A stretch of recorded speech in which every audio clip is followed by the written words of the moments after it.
하나님의 말씀 같이 읽겠습니다. 구약 성경 열왕기상 18장 1절에서 15절 읽어야 되는데요. 이 말씀은 우리가 넷째 주 때 다시 보거든요. 그래서 같은 본문 이제 좀 이따 볼 거니까 8월 넷째 주 때 볼 거니까 오늘은 그 배경이 되는 성경을 한번 볼게요. 열왕기상 16장입니다. 열왕기상 16장 29절에서 17장 1절까지. 구약성경 제가 가진 성경책에는 544페이지에 있는 말씀입니다. 열왕기상 16장 29절에서 17장 1절까지의 말씀 찾으셨으면 다 함께 읽겠습니다. 유다의 아사 왕 제38년에 오므리의 아들 아합이 이스라엘의 왕이 되니라. 오므리의 아들 아합이 사마리아에서 22년 동안 이스라엘을 다스리니라. 오므리의 아들 아합이 그의 이전의 모든 사람보다 여호와 보시기에 악을 더욱 행하여 느밧의 아들 여로보암의 죄를 따라 행하는 것을 오히려 가볍게 여기며 시돈 사람의 왕 엣바알의 딸 이세벨을 아내로 삼고 가서 바알을 섬겨 예배하고 사마리아에 건축한 바알의 신전 안에 바알을 위하여 제단을 쌓으며 또 아세라 상을 만들었으니 그는 그 이전의 이스라엘의 모든 왕보다 심히 이스라엘 하나님 여호와를 노하시게 하였더라. 그 시대에 베델 사람 히엘이 여리고를 건축하였는데 그가 그 터를 쌓을 때 맏아들 아비람을 잃었고 그 성문을 세울 때 막내 아들 수굽을 잃었으니 여호와께서 눈의 아들 여호수아를 통하여 하신 말씀과 같이 되었더라. 길르앗에 우거하는 자 중에 디셉 사람 엘리야가 아합에게 말하되 내가 섬기는 이스라엘의 하나님 여호와께서 살아계심을 두고 맹세하노니 내 말이 없으면 수년 동안 비도 이슬도 있지 아니하리라 하니라. 아멘. 8월달 우리가 나눌 하나님의 말씀이요, 걸어온 30년의 시작 아람 시대거든요. 아람 시대. 보통 지금까지는 7 렘넌트 한 사람 한 사람 이렇게 두고 그 시대를 봤었는데 이번 8월달에 보는 것은 엘리사 시대 한 사람만 가지고 보는 게 아니라 아람 나라 통해 가지고 영향을 받고 있었던 이스라엘 전체 흐름을 본다 라고 해가지고 아람 시대로 말씀을 받게 됐습니다. 그 중에서 첫 번째 나눌 말씀이 우상 시대입니다. 우상에게 잡힌 시대가 되어버렸다는 거예요. 그래서 우리가 성경을 읽을 때 일부러 이쪽을 읽었어요. 우상에게 잡힌 시대 흐름을 보려고요. 어떻게 하다가 이렇게 되었는가? 16장 29절부터 17장 1절까지 봤죠? 어떤 시대가 됐습니까? 지금 이스라엘 나라가 어떤 시대에 빠지게 된 겁니까? 시대의 흐름을 보면요, 다윗이 복음을 회복하고 복음을 후대에게 전달하는데 솔로몬에게 복음을 전달했죠. 그래서 솔로몬이 다윗이 준비한 성전을 이제 실제로 짓게 되고, 그러면서 그 성전 중심으로 예배하면서 시작해서 굉장히 응답을 많이 받았어요. 너무 많은 축복을 받았는데 그 축복을 받고 나서 내가 했다라는, 자기도 모르는 사이에 내가 했다는 교만에 빠지게 됩니다. 솔로몬이 머리가 너무 좋았어요. 굉장히 지혜로운 사람이었어. 거의 뭐 역사상 탑급이다 할 정도로 머리가 너무 좋았는데 그 머리 좋은 것을 스스로 의지하다가 함정에 빠지게 된 게 뭐였냐면 정략 결혼이었습니다. 국가 안보를 든든히 하기 위해서 외국 나라와 그 동맹을 잘 맺어야 되겠다. 최고의 동맹 전략은 결국 정략 결혼이다. 그렇게 정략 결혼에 대한 결론을 내죠. 근데 이스라엘 나라 그때 굉장히 강성했거든요. 그러니까 어떻게 하게 되냐면 힘이 없는 나라가 보통 힘이 있는 나라에 공주를 보내고 이런 일들을 하거든요. 근데 지금 이스라엘 나라 굉장히 힘이 강하단 말이에요. 그러니까 앞다투어서 공주를 이제 보내는 겁니다. 여러 중간에 작은 나라 큰 나라 할 것 없이 이스라엘과 동맹해야 되겠다. 솔로몬한테 잘 보여야 되겠다. 근데 그래서 수많은 나라에서 솔로몬에게 공주를 보내니까 솔로몬이 여기하고 정략 결혼을 맺으면서 전부 자기 부인으로 맞아들여요. 그래서 그 후궁하고 첩을 다 합해가지고 1000명이나 되었다는 거예요. 그러니까 완전히 솔로몬이 뭐에 빠지냐면 음란이라는 문제에 빠지게 됩니다. 물론 합법적인 결혼이라고 할 수도 있는데 그 시대 상황에서는 임금이니까 그렇다고 해도 그거 하나님 기뻐하시는 거 절대 아니거든요. 더 큰 문제는 뭐냐면, 실제 훨씬 더 큰 문제는 뭐냐면 이 이방 여자들이 와가지고 자기들이 섬기는 우상을 예루살렘에 세우게 해달라고 간청을 합니다. 왜냐하면은 해외에서 왔는데 다른 나라로 이제 시집을 왔는데 그렇다고 남편하고 항상 같이 있을 수 있는 것도 아니고 생각해보세요. 부인이 1000명인데 언제 자기하고 같이 있겠어요? 임금이 남편이. 그러니까 나는 너무 외로우니까 내가 섬기던 종교라도 계속 섬길 수 있게 해달라 이렇게 얘기를 합니다. 솔로몬이 제정신이었으면 진짜 성령 인도를 제대로 받고 있었으면 이 사람들에게 여호와 하나님을 전달하고 설명했을 거 아니에요. 근데 솔로몬이 자기 꾀에 빠졌다니까요. 자기 교만에 빠졌어요.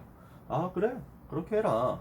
얘네들 섬기는 우상 만들어도 돼. 이렇게 해가지고 결국 우상의 씨앗이 뿌려지게 됩니다. 예루살렘에 곳곳에 우상 신전이 만들어지게 돼요. 우상 시대의 씨앗이 이때 뿌려집니다. 여러분 잘 생각해야 돼요. 우리가 다민족 시대에 열어야 되죠. 나라 전체적으로도 마찬가지입니다. 다민족 다문화 중요해요. 근데 그렇다고 해서 함부로 이런 부분을 받아들이면 안 돼요. 근데 지금 우리나라 곳곳에 여러 가지 무슬림 다민족들 들어오면서 무슬림 기도처 막 생기고 이러죠. 신전 계속 세워집니다. 여러 가지 우상들이 들어옵니다. 하나님이 기뻐하시지 않는 일들이죠. 우리는 잘 이 부분들을 생각해 봐야 돼요. 이렇게 하니까 솔로몬 말년에 나라가 어려워집니다. 그리고 솔로몬이 되게 강압적인 통치를 하게 되면서 백성들의 마음이 솔로몬을 떠납니다. 이래서 이스라엘 나라 사람들이 여러 가지 시위를 하고 데모를 하게 되는데 그 시위의 결과 우리는 이제 솔로몬이 죽고 나서 르호보암이 새로 왕이 되자, 솔로몬의 아들인 르호보암이 새로 왕이 되자 백성들이 가가지고 요구를 합니다. 당신 우리 그 새로 왕이 됐는데 아버지처럼 정치하지 마라. 아버지처럼 강하게 이렇게 폭압적으로 하지 마라. 우리를 누르지 마라. 좀 풀어달라. 이렇게 요구를 합니다. 뭐 맞는 말도 있죠. 르호보암이 거기다 대고 제대로 성령 인도를 받아야 되는데 성령 인도 못 받고 야, 내 아버지보단 내가 더 세게 할 거야. 이렇게 얘기합니다. 아니 아버지는 무서워하면서 나는 안 무서워한다고? 진짜 이것들이 나를 물러보나? 뒤졌다 이렇게 하면서 하는 거죠. 르호보암이 이렇게 하니까 완전 백성들의 마음이 르호보암과 다윗 가문에게서 떠나버립니다. 그래서 북쪽 이스라엘 10개 지파가 독립해가지고 다윗 가문에서 독립해가지고 새로 나라를 세웁니다. 남쪽 유다에는 유다 지파와 베냐민 지파만 남았고요. 그래서 북쪽에 10지파, 남쪽에 2지파 이렇게 해서 이스라엘과 유다로 나라가 나누어지게 됩니다. 그렇게 한 다음에 북이스라엘에는 그때까지 북이스라엘 사람들을 위한 인권 운동을 하고 노동 운동을 열심히 했었던 이제 뭐랄까요? 저항군의 리더라고 해야 될지 이 사람이 딱 세워지는데 이 사람이 왕으로 세워지거든요. 이 사람의 이름이 여로보암입니다. 북이스라엘은 여로보암이 왕이 됩니다. 근데 이 사람은 뭘 하느냐? 태생적으로 우상 숭배하는 거예요. 여기서 보면 솔로몬이 잘못했죠. 우상 숭배했으니까. 근데 백성들도 마찬가지예요. 영적인 것을 찾고 영적인 것을 요구하는 게 아니라 육신적인 것을 요구합니다. 육신적으로 편하게 해달라고 요구합니다. 물론 필요합니다. 근데 그것을 임금이 또 안 들어주잖아요. 이렇게 해서 나라를 새로 세웠는데 하나님이 세운 임금이 아니라 자기들끼리 세운 임금이에요. 자기들끼리 왕을 세웁니다.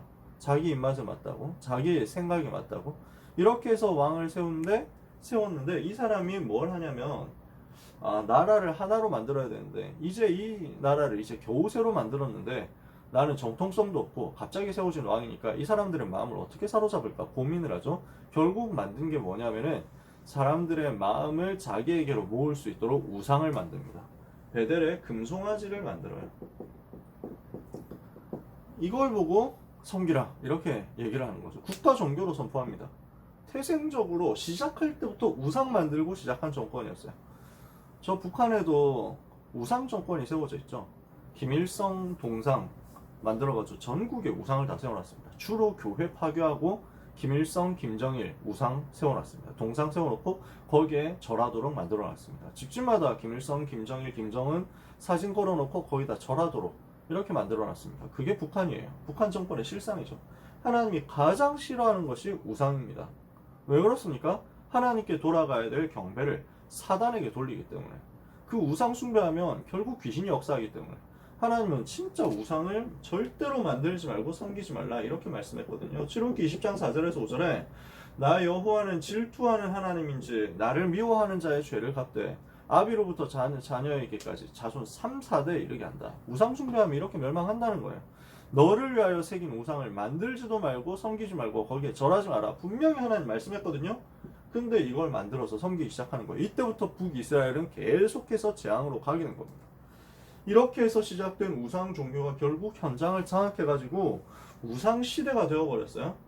우상 종교가 완전 현장을 장악한 상태에서 아합이라는 사람이 왕이 되면서 정치를 가지고 이 부분을 아주 강하게 밀기 시작했습니다.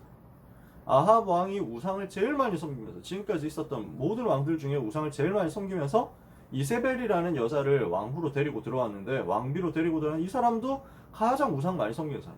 그래서 이세벨의 충동을 받은 아합이 완전 국교로 만들어버린 거예요. 뭘 국교로 만들었냐? 바알과 아세라라는 우상 숭배하는 것을 국교로 만들었어요. 여기에는 뭐가 들어가냐? 쾌락이 들어갑니다. 육신의 만족과 쾌락이 들어갑니다. 이 우상 종교는 전에도 얘기했지만 음란하고 되게 연결되어 있거든요. 매춘하고 관계되어 있어요. 자세하게 설명할 시간은 없고요. 그래서 우상 숭배하면서 우상 문화를 가지고 쾌락을 만족시켜 줍니다. 이렇게 하면서 아합 왕이 정치해가지고 뭔가 성공을 했어요. 육신적인 성공도 했단 말이에요. 나라가 굉장히 강해지는 효과도 있었습니다. 그럼 사람들 좋아하겠죠. 경제 성장됐다, 나라가 강해졌다, 어느 날 갑자기 강대국이 되어 있었다, 이렇게 되어버린단 말이에요. 좋아 보이죠? 사람들은 놓칩니다. 이것 이후에 커다란 영적 문제가 온다는 사실을 놓칩니다. 결국 어느 날 재앙시대가 오게 된 거예요. 비 한 방울 내리지 않는 재앙시대, 3년 6개월 동안 일어나는데 이것이 오늘 읽었던 본문의 시작입니다. 17장 1절에 엘리야가 나타나가지고 비 한 방울, 이슬 한 방울 내리지 않을 것이다. 이게 3년 6개월 동안 있었던 재앙의 시작이었습니다. 알고 보니까 이게 뭐예요? 창세기 6장의 쾌락을 가지고 창세기 11장에 성공하는 것 같은데 사실은 창세기 3장 영적 문제 속에 완전 빠져들어가는 것, 이게 우상시대의 모습입니다. 지금 시대의 모습입니다. 지금 우상이 전 세계와 그리고 대한민국이라는 나라와 저 북한 땅 완전 장악해버렸어요. 온 나라에 우상이 가득합니다. 눈에 보이는 우상뿐만 아니라 눈에 보이지 않는 영적인 우상, 정신적인 우상, 물질 우상 꽉 차 있습니다. 사상 우상, 이념 우상 완전히 지금 현장을 사로잡고 있습니다. 어떻게 할 겁니까? 이것을 막아야 되는데 이 우상 때문에 오는 재앙시대를 막아야만 되겠는데 하나님은 이 재앙시대 막도록 무엇을 준비하셨냐? 재앙시대 막을 열쇠, 복음 가진 전도 제자를 준비한 것입니다. 그래서 오늘 교재에 있는 내용을 가지고 또 이번 달에 계속 살펴볼 거거든요. 그래서 오늘은 이제 서론적으로 전체적인 8월 한 달 동안 볼 내용을 서론적으로 얘기하는 거기 때문에 교재의 내용을 본론 대지 1번, 2번, 3번 중에서 3번에서 쭉 얘기를 하고요. 1번, 2번에서 이 우상시대에 막고 재앙시대에 막을 하나님의 방법이 무엇인지를 좀 얘기할게요. 그게 제자다. 제자가 뭡니까? 스승이 있으니까 제자가 있죠? 이 스승의 가르침을 받는 사람이다. 그러면서 스승을 닮는 사람이고 어떻게 보면 그러면서 스승의 길을 따라가는 자다. 이게 제자입니다. 그렇죠? 스승이 있기 때문에 제자가 있어요. 그 스승에게 배우고 그 스승에 가는 길을 따라가는 사람이 제자다. 제자하고 다른 게 있습니다. 뭡니까? 무리와 제자입니다. 무리. 그래서 사람들은 이렇게 우후떼거지로 모입니다. 이건 뭘 말하냐면 팬입니다. 팬. 아, 너무 멋있어요, 너무 괜찮아요, 뭐 이렇게 해가지고 따라가는 거예요. 그게 팬이에요. 근데 이게 떡밥이 시들해지면은 떠나죠. 그게 팬입니다. 이 사람들의 특징이 뭐냐면 이익이 있으면 따라가고 자기한테 손해가 되면 버립니다. 손절 들어보셨죠? 손절하는 거야. 이렇게 해가지고 예수님 때도 그랬어요. 예수님이 어디 가실 때마다 무리들이 엄청 따라다녔어. 수천 명씩 따라다녔어. 왜냐? 예수님한테 가면 병도 고쳐주고요. 예수님한테 가면 얘기도 재밌게 해주시고요. 예수님한테 가면은 심지어 여러 귀신 들린 사람 귀신 쫓아내기도 하고. 예수님한테 갔는데 심지어 먹을 것도 주는 거야. 5병이요, 7병이요 이렇게 해가지고. 이러니까 5병이요 사건 이후에 백성들이 진짜 난리가 난 거예요. 이렇게 해서 왕으로 만들어야 되겠다. 저 예수를 우리의 왕으로 삼자. 왜냐? 예수를 왕으로 세우면 안 먹어도 일할 수 있다. 그 일 안 해도 먹을 수 있다. 이렇게 생각을 하는 거예요. 그러니까 진짜 이익 보니까 완전 다 따라가려고. 근데 이 사람들이 어떻게 했습니까? 나중에 예수님이 십자가 지시는 그때 돌변해가지고 예수를 십자가에 못 박아라 이렇게 하죠. 자기한테 거슬리는 말을 하면 기분 나쁘다고 돌변해서 죽이려고 드는 겁니다. 그게 무리의 특징입니다. 조금 된다 하면 모이고 안 됐다 하면 다 떠나갑니다. 이익 보면 다 몰려오고 손해본다 하면 다 떠나갑니다. 이것이 무리입니다. 예수님이 세우신 것은 이런 무리, 이런 팬들이 아니라 제자였어요. 우리는 팬입니까 제자입니까? 이런 책도 있는데 팬인가 제자인가 책이 있는데요. 진짜 우리는 팬이냐 제자냐? 우리는 주님의 팬이 아니라 주님의 제자예요. 이익과 손해가 아니라 복음의 생명을 거는 것입니다. 이익이 있으면 따라가는 것이 우리의 삶이 아니라 복음이 맞다 하면은 생을 걸고 따라가는 거예요. 그것도 어떻게 따라가냐? 자기 십자가를 지고 따라가는 것입니다. 그래서 우리는 뭘 하는 사람이냐? 흐름을 따라가는 사람. 세상의 흐름을 따라가는 사람. 제자는 무엇이냐? 세상의 흐름을 따라가지 않고 세상의 흐름에 종이되지 않고 세상의 흐름을 바꾸는 사람. 세상의 틀을 따라가고 세상의 틀 속에 갇혀 사는 사람이 무리고 세상의 틀을 바꾸는 사람이 제자다. 그쵸? 성경 속에서 시대를 살리는 방법이었고 예수님이 남기신 방법이었습니다. 세계를 살리기 위해서 예수님이 사용하신 방법이 바로 제자였어요. 그래서 마가복음 3장에 보니까 자기가 원하시는 자들을 부르시니 나아온지라 이에 12를 부르셨으니 이는 자기와 함께 있게 하시고 또 보내사 전도도 하며 귀신을 내쫓는 권세도 가지게 하셨다. 그래서 이 사람들을 데리고 집중적으로 훈련을 계속시켰는데 마태복음 10장 같은 데 보면 1절부터 42절까지 제자들에 대한 훈련 내용이 쭉 나오죠. 그러면서 마지막에 부탁하신 내용이 모든 민족에게 가서 제자를 삼아라 그랬습니다. 마태복음 28장 18절 20절 너희는 가서 하늘과 땅의 모든 권세를 내게 주셨으니 그러므로 너희는 가서 모든 민족을 제자로 삼아라. 그래서 함께 있게 하시고 또 보내서 전도도 하고 귀신을 내어 쫓는 권세도 주셔서 이 제자들을 불러가지고 훈련시키신 주님이 이 제자들을 보내가지고 현장으로 파송해서 너희도 제자 삼아라. 이게 주님의 방법이었어요. 성경에 보니까 전부 이렇게 했단 말이에요. 그래서 구약시대 때 진짜 응답받은 사람이 이렇게 했어요. 신약시대 때 진짜 응답받은 초대교회 바울이 제자 세웠어요. 제자는 어떤 사람입니까? 어떤 사람이 제자가 됩니까? 어떤 사람이 과연 제자라고 할 수 있습니까? 바울, 이 제자 운동의 비밀을 제일 잘 깨닫고 제일 잘 누렸던 바울이 메시지를 전달합니다. 디모데후서 2장 1절에서 7절입니다. 내 아들아, 제자는요.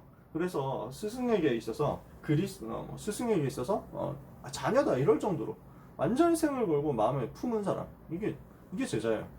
그러면서 중요한 얘기를 합니다. 네가 그리스도 예수 안에 있는 은혜 가운데서 강하고 이것을 네 글자로 줄이니까 영적 서밋이라고 합니다. 그리스도 예수 안에서 날마다 강한 자, 그리스도 예수의 비밀 가진 자가 그리스도의 제자죠. 그죠? 세상의 틀을 바꿀 그리스도의 제자. 우리는 다른 누군가의 제자가 아니라 그리스도의 제자예요. 우리는 어떤 개인의 똘마니가 아니라 쫄따구가 아니라 꼬봉이 아니라 빵셔틀이 아니라 그리스도의 제자다. 그리스도의 비밀을 가지고 그리스도 이름을 가지고 현장을 바꾸고 시대를 바꿀 우상 시대를 뒤집고 재앙 시대의 흐름을 바꿀 그리스도의 제자예요. 그 사람 뭐 해야 돼요? 날마다 그리스도 예수 안에 있는 은혜 가운데서 강해라. 영적 서밋으로서 영적인 힘을 먼저 얻어라. 이겁니다. 은혜 가운데서 강해라. 여러분들이 이 응답을 다 받게 되시기를 예수님의 이름으로 축복합니다. 그리스도 예수 안에 있는 은혜 가운데서 강해라. 두 번째, 너는 그리스도 예수의 좋은 군사로 나와 함께 고난을 받으라. 군사로서 고난받는 사람이에요. 얼마든지 고난받을 수 있습니다. 왜? 전쟁이 그냥 쉽게 그럼 됩니까? 그래가지고 전쟁할 때 그냥 꿀 빨면서 전쟁할 때 그냥 이제 회전 초밥집 가가지고 실컷 먹으면서 가만히 있으니까 되는 겁니까? 전쟁은 싸우는 거예요. 전쟁은 가가지고 싸우는 거예요. 계속 막 가가지고 휴대폰 게임 계속 하고 있으니까 전쟁 끝났네 이렇습니까? 그렇지 않다니까. 전쟁은 영적 싸움입니다. 그래서 히브리서에 보니까 피 흘리기까지 대적해라 이렇게까지 얘기했거든요. 싸움이다. 근데 승리가 보장되어 있는 싸움이거든. 그러니까 그리스도를 위하여 자기 생을 드리는 거야. 그리스도를 위하여 군사로 모집한 자 그리스도를 위하여 그리스도를 기쁘게 하기 위하여 군사로 우리가 부름을 받고 자기 생활에 얽매이지 않는 거예요. 그래서 내 개인의 생활에 얽매이지 않는다. 그리스도께 모든 것을 드렸기 때문에. 디모데후서 2장 3절에서 4절까지 내용이죠. 또 제자는 누굽니까? 경기자라고 했습니다. 경기하는 자가 그래서 올림픽 경기하는 거 생각해 보세요. 달리기 하잖아요. 레인을 따라서 달려야 되죠. 그쵸? 옆레인 아무리 열심히 뛰었어도 아무리 빨리 도착했어도 자기 100m 달리기 생각해 보세요. 자기 옆에 레인으로 들어가서 통과했다. 그러면 지는 거예요. 이러면 소용이 없어요.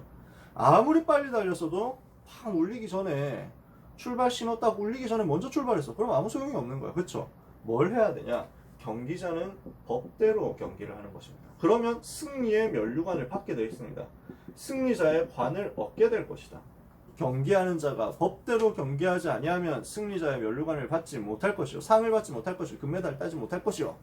여러분은 어떤 사람이냐? 법대로 하면 돼요. 무슨 법입니까? 말씀을 따라가면 됩니다.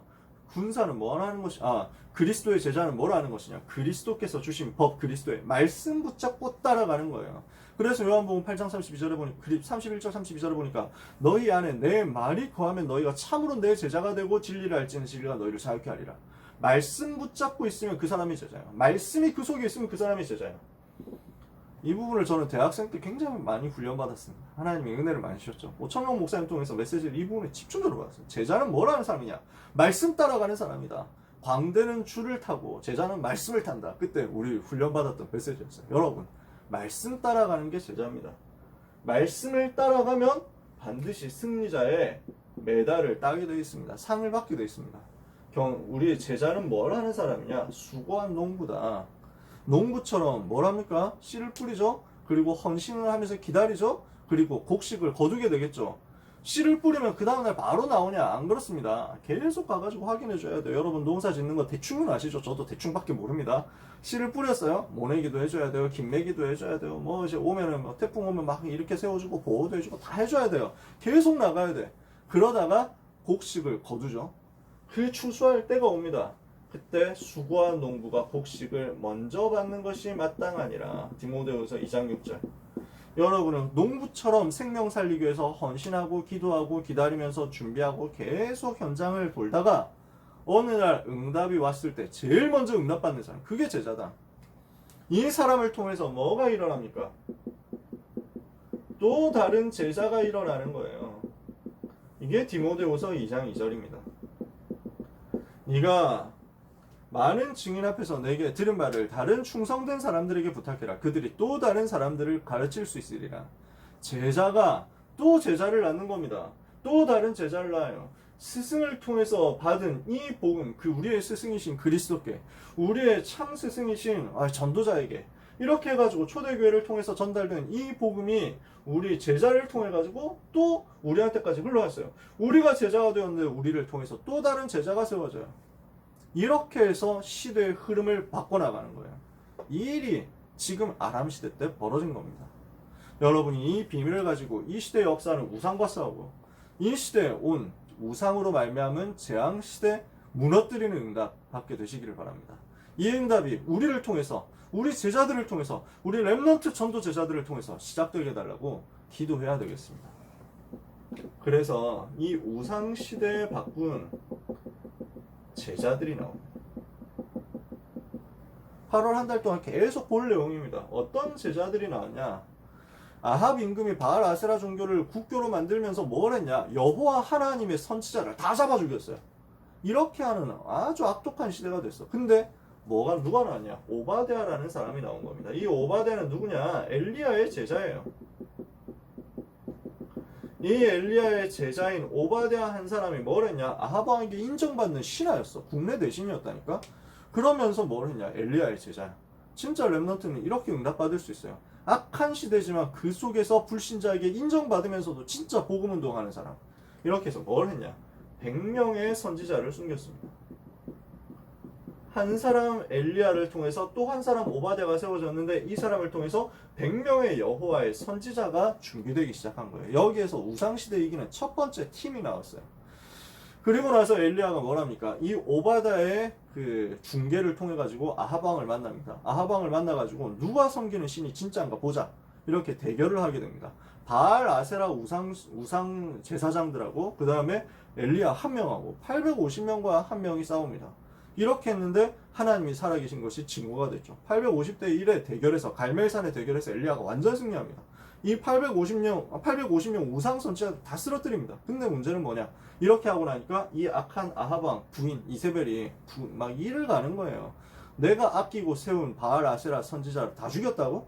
두고 보자. 반드시 내가 그 복수를 할 것이다. 엘리야를 죽여버릴 것이다. 이렇게 해가지고 사형 선고를 미리 내립니다. 이러니까 죽음의 위기 속에서 엘리야가 도망치죠. 도망치다가 쓰러져가지고 낙심합니다. 낙심에 빠집니다. 제가 차라리 여기서 죽는 게 낫겠는데요 하면서 막 낙심합니다. 이때 하나님이 무엇을 하느냐? 엘리야에게 천사를 보내가지고 하나님이 주시는 영적인 힘을 주시고 육신적인 힘을 주시고 하나님이 주시는 힘을 얻어서 40주 40야를 달려서 하나님의 산 호렙에 도착하도록 만듭니다. 그 호렙산에서 하나님의 세미한 음성을 듣습니다. 뭘 듣습니까? 엘리야가 호렙산에서 하나님의 세미한 음성을 듣고 무엇을 찾게 되느냐?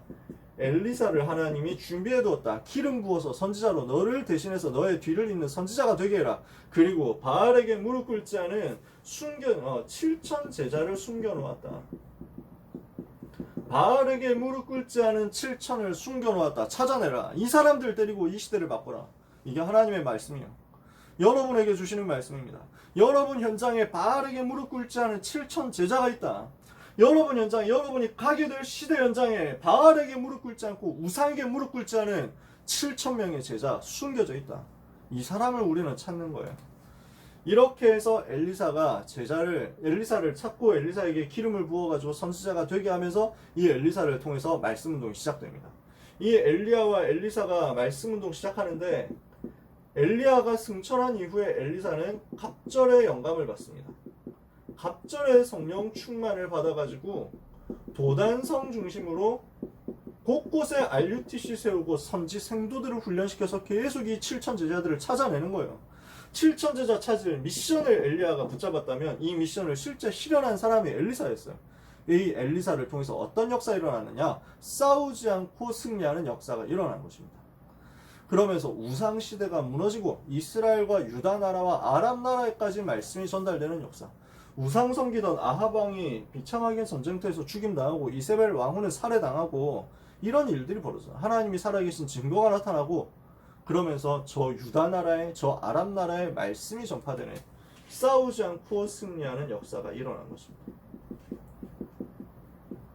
자세한 내용은 또 엘리사에 대한 메시지 할 때 얘기를 하게 되겠죠. 우리는 이런 제자 운동을 해야 되겠습니다. 그렇다면 우리는 뭘 해야 되냐? 이 제자 운동을 위해서 결단하는 겁니다. 무슨 말이냐면요. 우리는 이미 구원받았어요. 하나님의 자녀라는 말이에요. 우리는 예수님을 그리스도로 영접하고 복음받은 복음의 비밀을 가진 하나님의 자녀. 그래서 우리는 천국 시민이기 때문에 이 땅 떠나는 날에 영원한 축복 받을 것, 영원한 생명을 얻어가지고 영원히 천국에서 하나님과 함께함을 누리는 그 영원한 축복이 보장됐어요. 이미 보장됐어요. 여러분의 모든 문제 끝났어요. 그러니까 여러분이 이 땅에 살면서 내가 어떻게 먹고 살지 이거는 걱정할 필요가 없어. 하나님 보장했으니까. 그렇다면 우리에게 남은 선택지는 뭐냐면요. 이 땅을 사는 동안 무리로 살 것이냐 제자로 살 것이냐입니다. 여러분 무리로 사시겠습니까? 제자로 사시겠습니까? 세상의 흐름을 따라가고 세상의 이익을 따라가고 육신의 성공에 만족하는 무리 중에 한 사람이 될 겁니까? 아니면은 그 세상의 흐름, 시대의 흐름에 안주하지 않고 시대의 흐름을 바꾸고 이 우상과 맞서 싸우면서 그 시대의 흐름을, 그 시대의 틀을 바꾸고 그리스도를 위하여 생을 드리는 그리스도의 제자가 될 겁니까? 이것을 우리는 결단해야 돼요. 그래서 누가복음 9장 29절에 누구든지 나를 따라오려거든 자기를 부인하고 자기 십자가를 지고 나를 따라올 것이다. 따라와야 될 것이다. 우리는 그리스도의 비밀을 가진 그리스도의 제자로서 그리스도의 예수의 좋은 군사로서 그리스도를 따라가는 거예요. 그리스도를 위하여 생을 드리는 자로 그리스도와 함께 고난을 받으면서 말씀 따라가면서 수고한 농부로서 헌신하는 거예요. 이 제자가 되기로 여러분들이 결단한다면 하나님은 거기에 맞는 응답을 여러분에게 쏟아 부어주실 것입니다. 그래서 하나님이 여러분에게 무엇을 원하시느냐? 제자로서의 삶이다. 제자의 삶이다. 고생하라는 얘기가 아니에요. 그리스도 비밀을 붙잡은 그리스도의 말씀을 붙잡은 그리스도의 말씀 따라가고 그리스도의 소원을 가슴에 각인시켜서 그 소원을 이루기 위하여 내 생 전부를 드리는 성공도 성공이 아니잖아요. 왜? 언약 성취돼야 되니까. 실패도 실패가 아니잖아요. 언약 성취돼야 되니까. 그거 하나를 마음에 붙잡고 그거 하나를 위해서 결단한 겸손하면서도 당당하게 현장에서 영적 싸움하는 그리스도의 제자. 이 비밀을 가졌으니까요. 그래서 여러분이 이 비밀을 가진 그리스도의 제자로 꼭 응답받고 승리하게 되시기를 예수 그리스도의 이름으로 축원합니다. 여러분 누구의 제자다? 그리스도의 제자다. 개인의 제자가 아니다. 그리스도의 제자다. 그래서 여러분은 어떤 한 사람의 제자라기보다는 그리스도의 제자예요. 임마누엘 서울교회라는 교회의 제자예요. 다락방 전도운동 전체의 제자예요. 그 속에서 여러분들이 오늘 우리를 만난 거예요. 저를 만나고 우리 두 분 전사님 만나고 우리 선생님들 만나고 뭘 하는 것이냐? 그리스도의 제자로 점점 세워져 가는 것입니다. 그래서 그리스도의 제자는 뭘 하는 것이냐? 나는 죽고 그리스도만 내 안에. 이 비밀을 계속 누리는 거예요. 그래서 뭐가 필요하냐? 여러분들이 제자가 되기로 선택을 했다면요, 훈련받아야 돼요. 자세한 이야기 하면 좋은데 시간이 없으니까요. 다 갔어요. 왜 훈련받아야 되냐? 여러분은 사단의 나라, 무상의 시대를 무너뜨릴 영적인 군사이기 때문에 그렇습니다. 영적 싸움을 하는 군사예요. 그리스도의 군사예요. 그러니까 훈련받아야 돼요. 여러분 지금 나가가지고 군복만 입고 총 들고 나가면 싸울 수 있습니까? 못하잖아요. 총 어떻게 쏘는지 아세요? 병사들, 아직 여러분 랩런트 청소년들 잘 모르잖아요. 물론 뭐 서든을 많이 했다든지 배틀그라운드 많이 했다든지 하면은 조금 참고할 수 있습니다. 실전하고 달라요. 여러분 총기 수입 같은 거 안 해봤잖아요. 총기 분해 같은 거 안 해봤잖아요. 물론 저도 까먹었습니다만, 여러분 진짜 전쟁하려고 하면 훈련받아야 돼요. 그래서 그리스도 예수의 군사로 영적 싸움할 수 있는 제자 훈련 받아라. 이번 여름에 이 훈련을 여러분은 받으셔야 되겠습니다. 평상시에 이 훈련을 여러분 받으셔야 되겠습니다.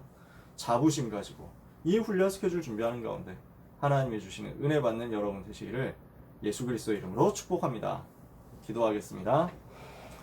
하나님 감사합니다. 우리를 이 시대, 우상 시대의 흐름을 무너뜨리고 재앙 시대, 재앙의 흐름을 막을 그리스도 예수의 군사로, 그리스도의 제자로 불러주신 것을 감사합니다. 그리스도의 제자된 모든 렘넌트들에게 경기자의 응답, 군사의 응답, 농부의 응답을 허락하여 주옵소서. 하나님, 주의 백성들에게 범사에 주께서 주시는 총명을 허락하여 주옵소서. 오늘도 그리스도 예수 안에 있는 은혜 가운데서 강한 영적 서밋으로 영적인 큰 힘을 얻고 이 시대 모든 저주의 흐름, 사단의 나라와 맞서 싸우도록 당당하게 승리할 수 있는 힘을 가지게 하여 주시옵소서. 이 제자로 결단하다가 이번 여름에 훈련 스케줄 속에서 최고의 응답받는 모든 렘넌트들이 되게 하여 주옵소서. 예수 그리스도의 이름으로 기도합니다. 아멘.